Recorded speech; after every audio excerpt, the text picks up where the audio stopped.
घर में ही ऐसा हो। हमारे अब ये डिबेट्स हो रही हैं कि जी जॉइंट फैमिली सिस्टम अच्छा है कि बुरा है कि लानत है, ठीक है, और हम वो मगरिब के रास्ते पे जा रहे हैं, ठीक।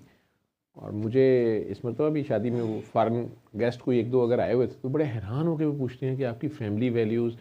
आज भी हम याद कर रहे थे तारिक साहब की शादी में, उनका टीचर था जो सुपरवाइज़र था पीएचडी का वहाँ स्विट्ज़रलैंड में, वो उसकी वाइफ और दो तीन और स्टूडेंट्स थे जो जैपनीज़ थे उसके फेलोज़, वो साथ थे, तो वो सारे आए थे। अब वो शादी उन्होंने बड़ी इंजॉय की, शादी में वो शामिल रहे, मेहंदी का फंक्शन देख रहे हैं, हल्ला गुल्ला हमारा देख रहे हैं, लेकिन बड़े हैरान होते थे कि ये इकट्ठे रह रहे हैं, फिर ये अपनी वालदा के साथ इनका क्या ताल्लुक़ है, कैसे है अपनी बीवियों से कैसी, वो बड़े कीन ऑब्जर्वर होते हैं। और जब मुझे याद है कि तारिक की जो दुल्हन थी, अब बारात ने वापस अब जब आना था, रुखसी का फंक्शन हुआ, यह फाइनल मोमेंट थी, तो दुल्हन रो पड़ती है, ज़ाहिर बात है, एक बहुत बड़ा सेक्रीफाइस है काकियों का ये कि एकदम से अपना वो घर बार वो सब छोड़ देना और बिल्कुल अनजान तरफ चल पड़ना। वो एकदम सच्ची बात हो तो ऐसे ही होता है जैसे उस घर के लिए तो वो मर जाती है उस दिन, एक किस्म की अर्थी जनाजा, यानी वो एकदम चले गई वहाँ से। अब वो पराई, वो उनकी हो गई, जीता जागता इंसान। जिस तरह किसी की डेथ हो तो वो चारपाई घर से निकलती है तो बच्चे, उसके करीबी अजीज, उसकी बीवी बहनें माँ बाप रो रहे होते हैं। शादी का होता खुशी का मौका है, लेकिन हमारे कल्चर में वो टाइम जब आता है रो ही पड़ते हैं सारे। वो दुल्हन वाले तो रो रहे थे, हालांकि वो उनकी बहन भी कोई नहीं थी, एक भाई है जो तारिक की मिसेज हैं भाभी नौशाबा, तो अब्बू थे अम्मी थे, लेकिन हमारी साइड की भी कुछ ख़वातीन और कुछ मर्द हज़रात रो पड़े। सीन ही ऐसा होता है या मौका ऐसा होता है या अपने ही वक्त को याद आ जाता है औरतों को। बिल्कुल सर, वाइब भी सर ऐसी ही होती है। हैं जी, मैं कह रहा हूँ सर, मौके की वाइब भी कुछ ऐसी वाइब होती है। ऐसी होती है ना। तो वो जो गोरा था, पॉलिश था, वो वैसे पीएचडी लॉरेट था बहुत बड़ा, बाद में ऑक्सफोर्ड कैम्ब्रिज पढ़ाता रहा, वो उसकी आंखों में आंसू आ गए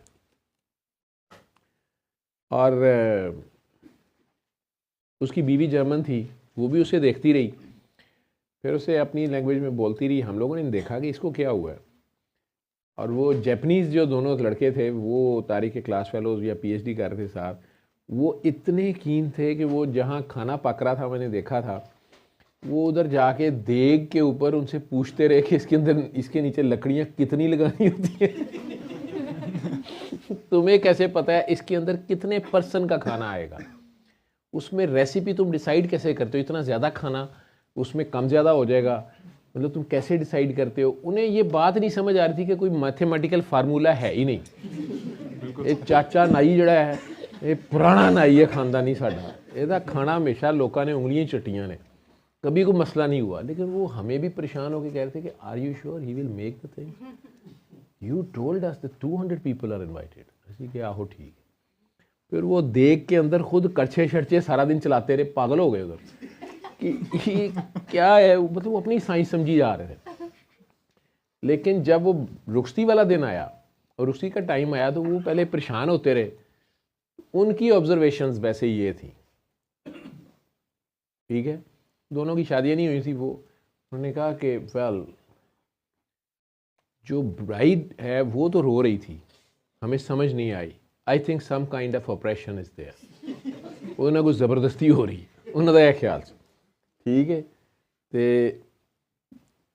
जिहड़ा लड़ है ना, ये बड़ा खुश है, ए रोया नहीं वो कोई पता नहीं क्या है, वो अपनी ऑब्जर्वेशन, उनका एंगल था। लेकिन वो जो साइंटिस्ट था ज्यूरिक जो था, उसको तारिक ने दूसरे दिन वलीमे पे किट लगाई कि तू क्यों रो पड़ा था।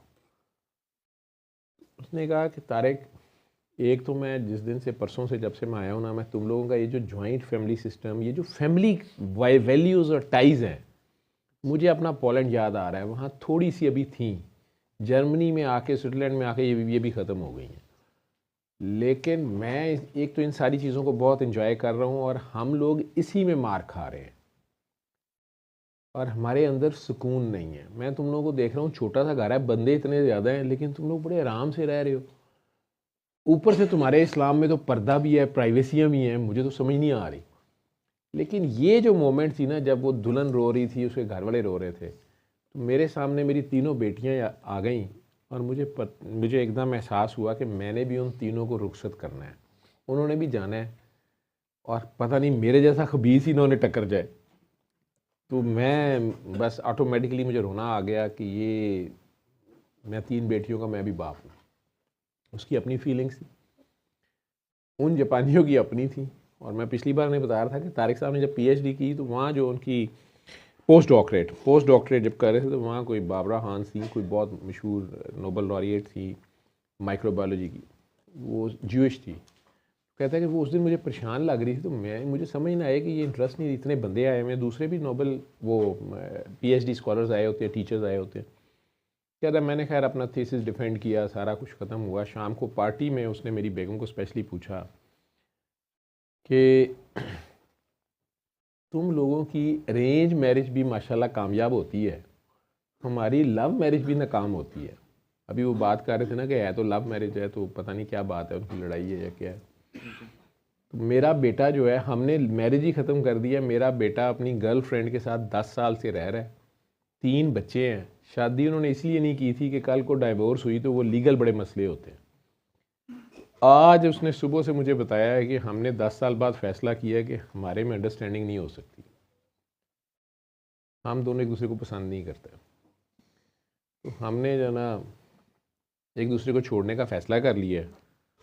तो मैंने दोनों से पूछा बारी बारी कि बच्चों का क्या करना है, तो दोनों ही स्पॉन्टेनियसली कह रहे हैं कि it's none of my business. उन बच्चों को दोनों ही नहीं ओन कर रहे। और ये जो दादी नुमा अम्मा थी, ये अब परेशान हो रही है। तो तारिक साहब वो कह रही है कि वो क्या फार्मूला है जिससे तुम लोगों की अरेंज मैरिजेस भी ज़्यादातर कामयाब होती हैं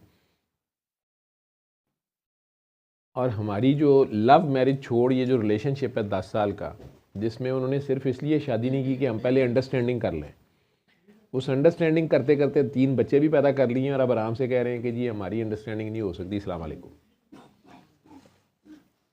तो तारिक से पूछ रही थी ये क्या बात है। मैंने पिछली बार इन सारों से कहा था कि बताओ क्या बात है।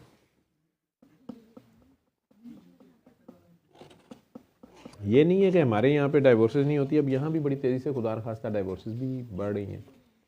हलाल चीज़ों में वाहिद चीज़ है जो शैतान को बहुत पसंद है और अल्लाह को नापसंद है।